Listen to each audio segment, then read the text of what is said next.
ഇന്ത്യയിലെ higher tax പേയേഴ്സിൽ കൂടുതലും India വിട്ട് വിദേശത്ത് പോകാൻ ആഗ്രഹിക്കുന്നവരാണ്. കാരണം അവർ കൊടുക്കുന്ന ടാക്സിനെതിരെ അവർ എത്ര ബഹളം വെച്ചാലും ഒരു പൊളിറ്റിക്കൽ പാർട്ടിയും അവരെ കേൾക്കാൻ തയ്യാറാവില്ല. ഇന്നത്തെ വീഡിയോയിലൂടെ അതിന്റെ കാരണം മനസ്സിലാക്കാൻ ശ്രമിക്കാം. ഇന്ത്യയുടെ ടോട്ടൽ പോപ്പുലേഷൻ ഏകദേശം 144 കോടിയാണ്. അതിൽ 8 കോടിയോളം പേർ മാത്രമാണ് ITR അഥവാ ഇൻകം ടാക്സ് റിട്ടേൺ ഫയൽ ചെയ്യുന്നത്. അതുപോലെ ഒരാളുടെ ഇൻകം 4 ലക്ഷത്തിന് മുകളിലാണെങ്കിൽ അയാൾക്ക് ITR ഫയൽ ചെയ്യാൻ സാധിക്കും.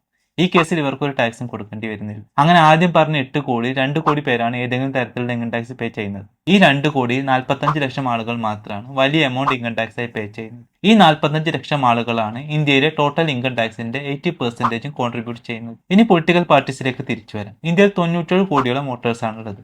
അതിൽ 45 ലക്ഷം ആളുകൾ വോട്ട് ചെയ്തില്ല എങ്കിൽ കൂടി പൊളിറ്റിക്കൽ പാർട്ടീസിന്റെ വോട്ട് ഷെയർ വ്യത്യാസമൊന്നും സംഭവിക്കാൻ പോകുന്നു. കാരണം അവർ വെറും 0.5% ആണ്.